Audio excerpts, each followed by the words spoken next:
Hi, I'm Christy Flynn, and today I'll be baking a homemade blueberry pie from scratch. Come on, let's get started. Today's recipe comes from Amy, who is a cancer survivor and has multiple food allergies and has goals to lose some weight, but also wants to enjoy some recipes that her grandma used to make when she was young without having to derail her health goals and her health journey. So the first thing we had to do was deconstruct the recipe. Her grandma's recipe is a typical blueberry pie made with love, of course, but the recipe, of course, called for typical flour, sugar, and butter and different fats.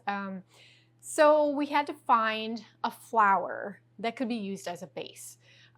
Something that was not on her food allergy list, something that she doesn't currently react to. And we found that garbanzo beans was something that she eats on a regular basis right now and has no issue with it. It also comes in a flour, and using enough fat, it has enough binding, it doesn't crumble very easily, and with enough of the fat added to it, it actually makes a really great pie crust. It's nice and flaky, and this particular pie crust is only 5 ingredients, which also makes it easy. Now, any pie crust can be made into either a savory version that can be used for pot pies or pasties, or be made into a sweet version, which is what I'm going to do today. We're making a blueberry pie. So it's as easy as this, folks. It is not very difficult to do this. Okay, I'm very old school. So when you see things like an old time sifter, I know they have different versions out there that are a lot more mechanical or things like that. But I'm going to be I use a lot of the things that my grandma had used and my mom had used as I learned growing up. So bear with me. I'll tell you if there's a different way to do it. But I will definitely be demonstrating using the versions I'm used to using. So we're going to use a sifter. And what you're going to do is take the 1.5 cups of garbanzo bean flour and put them right into the sifter. We also have a 1/2 teaspoon of sea salt.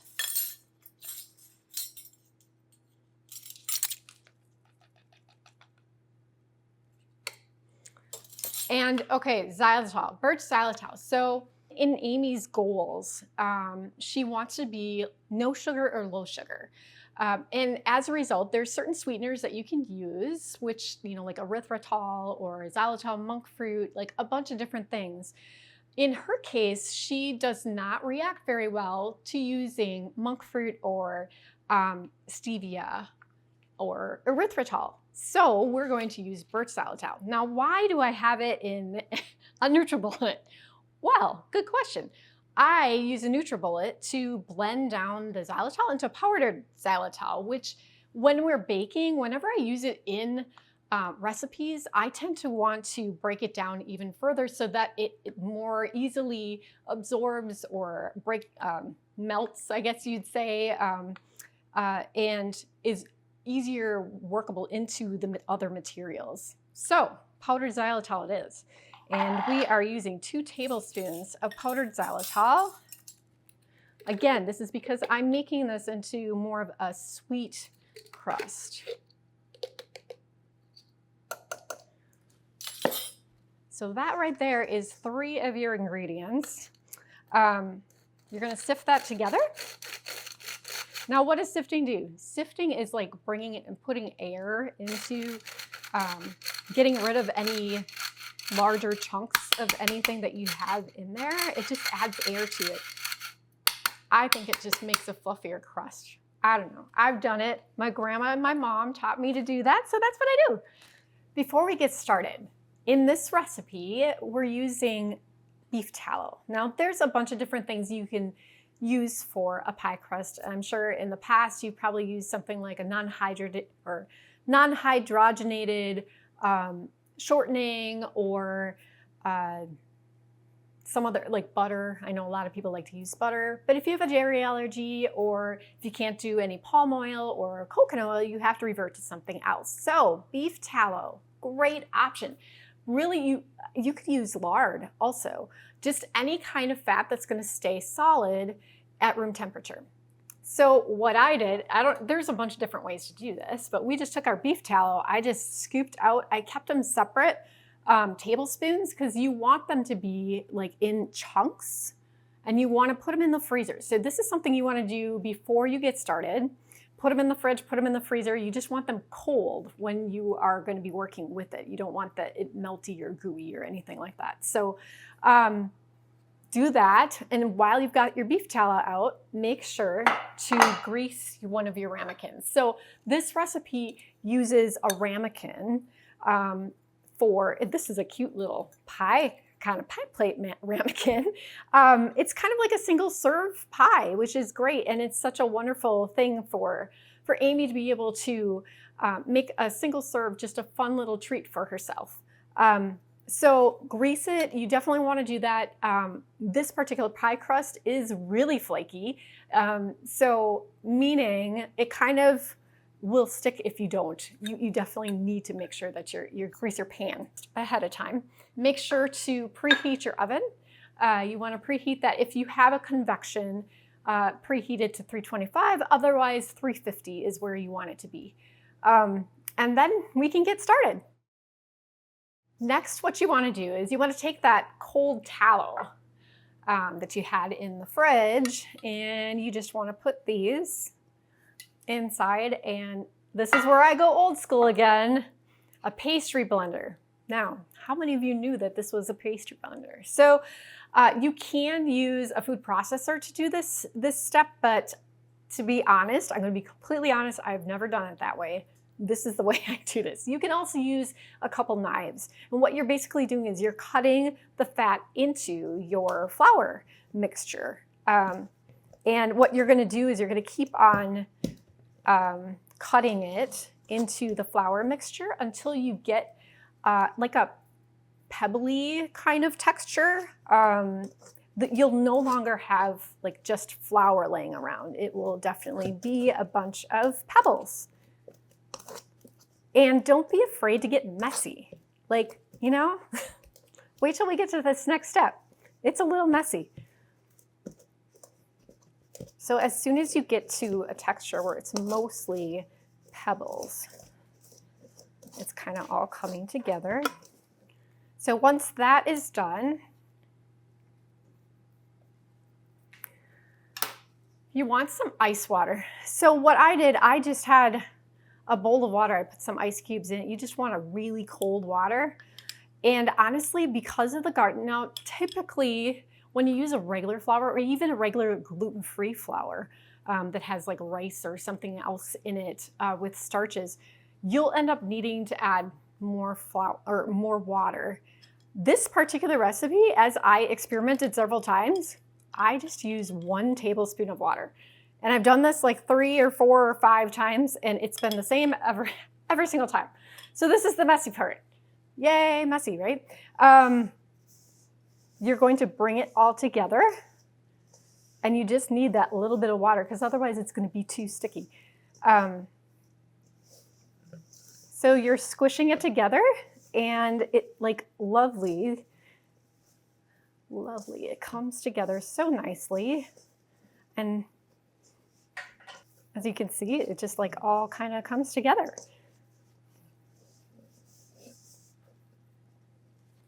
So it's a little bit messy, but as you can see, it's even grabbing all the stuff that's on my hand, and it comes together so nicely. So once you get it to like this stage, you want to create like a disc.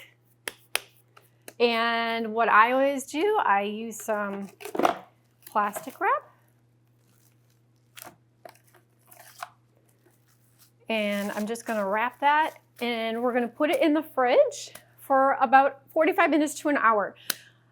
Don't miss this step. As you can see, it was like really squishy and pliable. You definitely want to refrigerate this because it's going to make it easier to roll out, where it's going to stay together really nicely and roll out a lot easier. So put it in the fridge. Next, we need to make the blueberry filling. Okay, so blueberries are on the dirty dozen list. So make sure that you get organic blueberries to make sure you're not getting any of the added toxins from pesticides that can be sprayed on them. So with this recipe, I just want to let you know that you can use more than the 2 cups. I say 2 cups of fresh blueberries.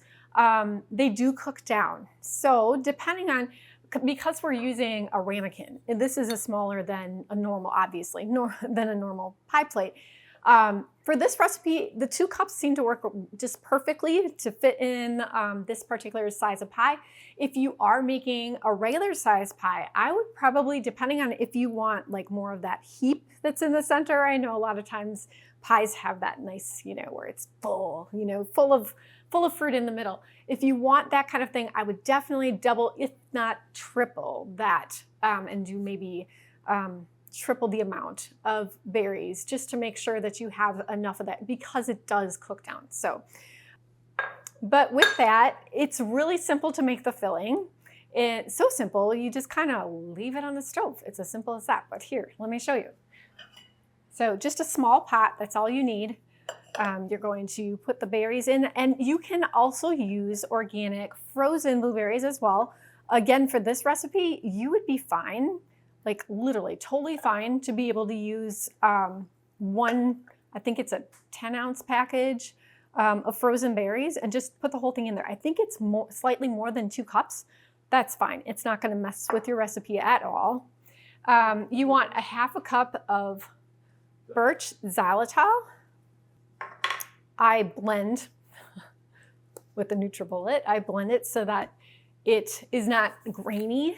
It's more smooth. It dissolves a lot better. And we've got a 1/4 teaspoon of cinnamon. If you want more of a cinnamon, again, it's an accent flavor that kind of helps with accentuating the blueberry flavor. Normally we'll use lemon, or like lemon zest, lemon juice, but Amy has an allergy to citric acid. So we wanted to stay away from that, and I am letting you know that it's going to be fine without anything. It literally does not really need anything else. We're just going to add some arrowroot. This helps to thicken it. I know you like that. Every blueberry pie or any kind of fruit pie has that jelly that's kind of in it. That's like the best part, right? So arrowroot can help with that. If you have health goals that you really don't want to use a starch, you can use green banana flour. This is a prebiotic. It's really good for your health, and it doesn't spike your insulin at all. So it is something you could potentially use. My only concern with using it in a pie, especially like a sweet flavored pie, I think it would have a little bit of an aftertaste. But if that's something that you want to do, again, experiment, try it, see if it works for you, if you don't mind that flavor. I tend to use the banana flour with savory dishes because it tends to be covered up really easily. So basically, this is it. You put it all in here. I'm going to grab a spoon. Gonna stir it up so all the blueberries are kind of coated. And once they are somewhat coated, we're just gonna put this on the stove. So it's as simple as that. You put it on the stove, low heat, and while we have it on the stove, this is when I usually start rolling out my pie crust. So once you've chilled the dough for 45 minutes to an hour, it's time to roll it out. What's the best way to roll it out? Well, I know a lot of people will have different ways that are their favorites, or they'll suggest using an unbleached parchment paper. I personally find that it still sticks when you use the parchment paper, and I need something, especially with a crust that's going to be a little bit tender. I want to be able to use something that I can get my hand under and be able to maneuver the crust without having it fall apart. So what I use is plastic wrap, and as you can see, I have plastic wrap on my kitchen countertop. And that's so that I can end up lifting the crust and putting my hand underneath it. Trust me, you're gonna wanna learn how to do this because this is gonna make your life making a pie crust way easier. Okay, so unwrap your chilled dough And if it like cracks or anything like that, you're fine. It's gonna roll out just perfectly, trust me. It's been chilled. And so what you'll wanna do, actually, I'm gonna keep this. So use that same one. You can use a new one if you wanted to. But what you're gonna start doing is use as a layer on top of your crust, so that it doesn't stick to your rolling pin. And so as you saw, it was kind of hard and a little bit chunky, and you can like bring things together, whatever, but as it warms up, see if it warms up too fast, that's where you're gonna end up with problems. It's gonna kind of fall apart. It will not want to stay together once you have it rolled out. But as long as it's been chilled long enough, as it starts to get pliable, that's where the magic happens. Because now you want to roll this down, and I like going on a corner so I can get to all the corners, making it circular. It makes it a lot easier when you're putting it on your ramekin or your pie plate. You want to go to about a 1/4 inch.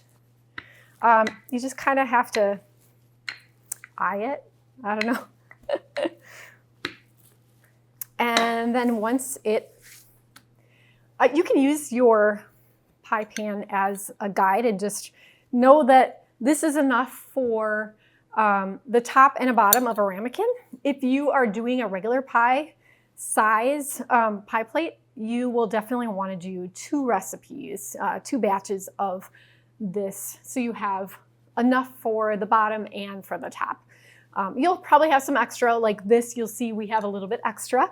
And as my grandma and my mom always did, we took the extra of our pie crust and made elephant ears. So I can even show you how to do that. But so now what I do, and this is what makes it super simple, I use this method, honestly, with any kind of gluten-free pie crust, because they don't have the gluten to kind of keep it all together. It doesn't have elasticity like a glutinous flour would, so it tends to fall apart. But since you have the plastic on the bottom, you can literally put your hand underneath and voila, it all kind of comes up perfectly without falling apart and breaking. So you have your greased pie plate, in this case a ramekin, and you're going to place that on top and literally just flip it over. And you're going to gently allow it to fall into, I say fall because it literally falls into, kind of allow more to come down there so you're not breaking any holes into it. It should come off very nicely. And it falls right in just perfectly. So now what do you do with the edges, right? Literally, it will kind of come off right at the edges. See how it just, with my finger, it's just literally falling right off. And that is perfect because this is not done yet. You're putting another cover. Now, if I was finishing like this, if you're making a pie and you're not putting any kind of cover on top, with more crust, maybe you're doing something with like a crumble or something on top. If you're gonna do something like that, it can stay right like this and you can just kind of finish out the edges, which I'll show you in a little bit once we put the top on. But if you're putting a cover on, you just wanna make sure that you've got a full, like up to the edges, and just make sure it's all right in there. Like I said, it happens so easily and no mess, and it's all right there. Now, what do you do with the rest of this? Well, this is the top of your pie crust. So literally, all we're gonna do is put this back into a ball, and I'm going to lay this back down so that I can roll out this other one. So normally with a pie crust, what you're going to have is, some people, if they're going to pre-bake their crust, you don't necessarily have to do that, not with this recipe at all. I've tested and we haven't had to. But what I do, I was taught from my grandma and my mom, is I take a fork.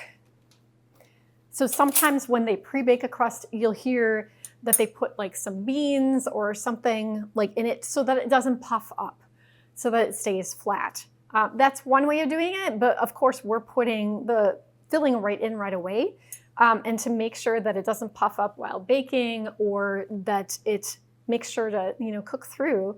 What I do is I use a fork and I just poke all the way around, holes around the edge, and then also down in the middle. Just basically, I don't know, handful of times, something like that. Now your base of your pie crust is ready. So next thing we just have to roll out this top pie crust. By all means, if you have, I know that there's different wax paper kind of products out there. Instead of using plastic, I mean, you can go right ahead and use something like that. This is just something I prefer to use.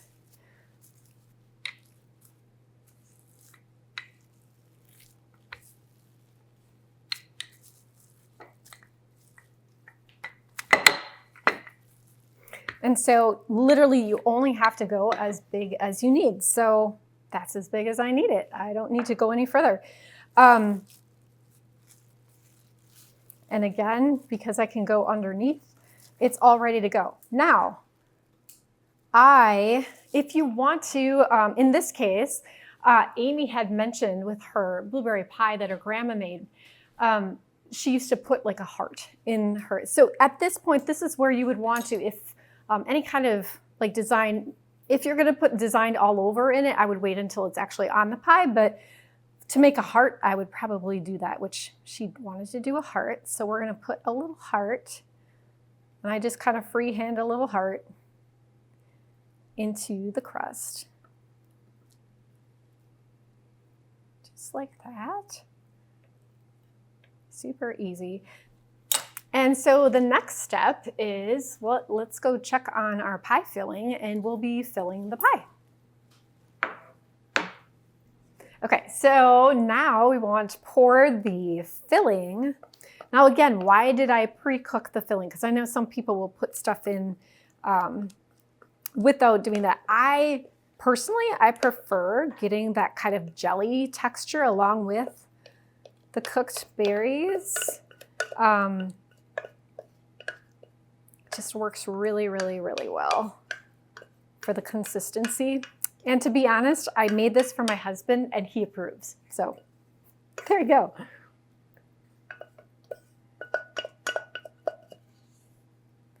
There we go. Oh, it smells so good. This is amazing. Okay. So once again, because I put this on the plastic wrap, and because it doesn't necessarily stick to the plastic wrap, I'm able to put my hand right under and kind of center it on my hand to be able to, voila, flip it right over. Easy as pie, no pun intended. So let me fix my little heart here. And then remember how I had said the edges. Okay, so this is that next step. See how it easily just kind of comes off? You want to just you want to make sure you have enough on the top. So just kind of run your finger around the edge to get rid of the excess.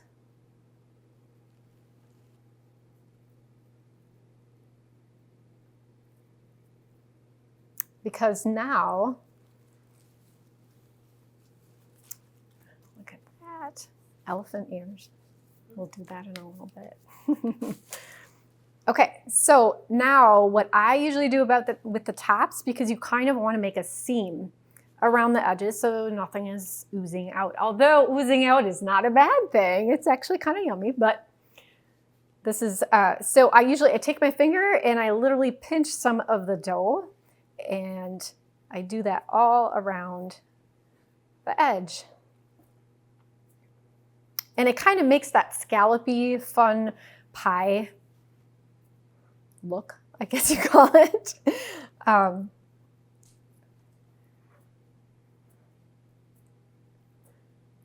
Just like that. So then once that is done, so remember this little heart that so again, this is where you can make your pie pretty. Add any kind of, like if you wanted to make little dashes, like any kind of other little things. I'm just gonna add this little heart here. So it's like two hearts intertwined. The next step that you want, so in Amy's case, she's allergic to eggs, but she's not allergic to duck eggs. So an egg wash is typically used when you're making pastries or pies or things like that. It's basically all you're doing is you're cracking a duck egg or an egg, whatever you are able to use. You want the egg white. So I just this is from, I cracked one earlier. And you just want to lightly whip it up. So see how it's getting like a little bit of bubbles? I'm old school. I use a fork. But it's got light little bubbles. So basically you're just kind of breaking that membrane up so it's easier to be able to brush onto your pie crust. And what is this going to do? Ladies and gentlemen, this is what makes pies have that like glistening, and like it browns so nicely. The look of an overall pie, like if you're allergic to eggs, you can skip this part and it'll still be absolutely wonderful. But if you can do duck egg, this is just, again, a lovely way to finish off a pie crust. So I'm just lightly brushing this onto all of the crust. And the last step, so I like to put cinnamon sugar kind of on it. We're not using sugar, we're using xylitol. So basically I used about I believe it was a teaspoon of xylitol and then like 1/8 of a teaspoon of cinnamon. So you want more of the sugar, whatever you're using for sugar, versus the cinnamon. You don't need much cinnamon. And you got your cinnamon sugar mixture. And I'm just going to sprinkle that on the top. You don't have to, this is optional. I just think it adds an extra little touch and a little bit of flavor. And your pie is ready to go in the oven. So you will want to bake this. Again, you have preheated the oven to 350. If you have a convection oven, again, that's 325. You want to bake it for about 20 to 25 minutes. Be watching. So something that I like to do to make sure whenever I make pies, especially like the bigger pies, so even in the ramekins, they tend to brown evenly, but the edges. So typically you use foil, but we don't necessarily use foil for things like this in the oven or on the grill or anything like that. This is something that my mom had gotten me when she realized I didn't use foil. She found this for me. It's silicone, and whatever size pie pan you have, you're able to change the size of this. And what it does is it protects your the outer edge of your pie so that it doesn't burn, because sometimes that'll be the edge. It burns faster or cooks faster than the rest of the pie, and you don't want that to happen. You want that to stay nicely, so you just kind of set that on top, and we're going to put this in the oven on top of a cookie sheet. Why do we do that? Because if it's going to drip and ooze, we don't want that in our oven because that's hard to clean. And I'm all about easy. So we're going to put it in the oven on a cookie sheet and bake it for about 20 to 25 minutes.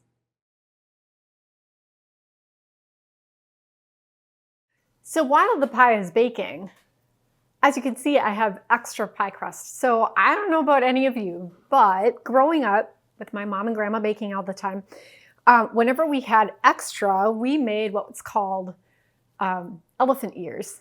And I know people have different ways of doing them, or different, some people remember elephant ears being, deep fried and whatever. That wasn't our elephant ears. This is just how simple this is. And literally it's just like, it's sugar, cinnamon and sugar and pie crust, and it's like a sweet little wafer kind of cookie cracker kind of thing. I don't know what you call it, but you just basically roll it out into an elongated, whatever you would consider an elephant ear to look like. And you put it onto a cookie sheet. In this case, I would use a parchment covered cookie sheet.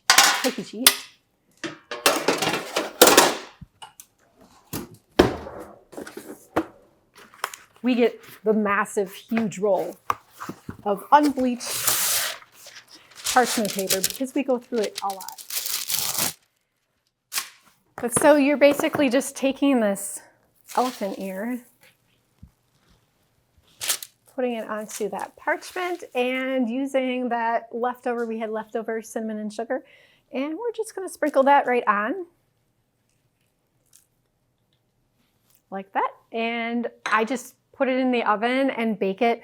Same temperature, but literally probably 7 to 10 minutes. Keep an eye on it so it doesn't burn, but super easy, fast, and it's a fun little treat. But anyway, I believe our pie is done. So I'm going to grab our pie.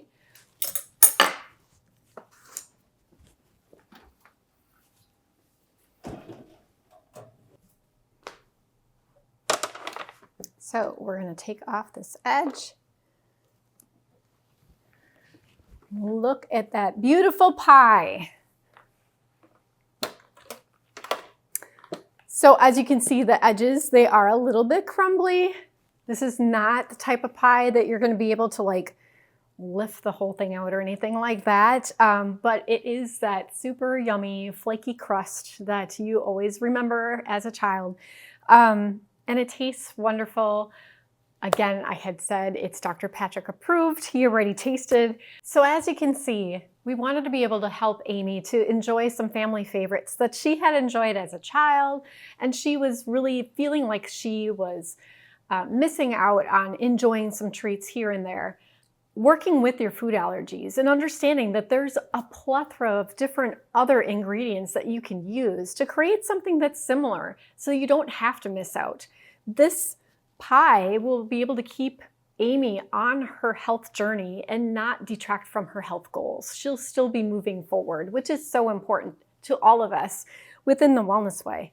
I love cooking from scratch. I love deconstructing and recreating recipes that mean something to people so that they can be able to enjoy things that they thought they never would anymore because of different restrictions that they might have to follow or different health goals. When people feel like they're limited or restricted, it can be lonely, but it doesn't have to be. Ask Dr. Alex and I to help you. We want to help you. That's what we're here for, and that's what this show is all about.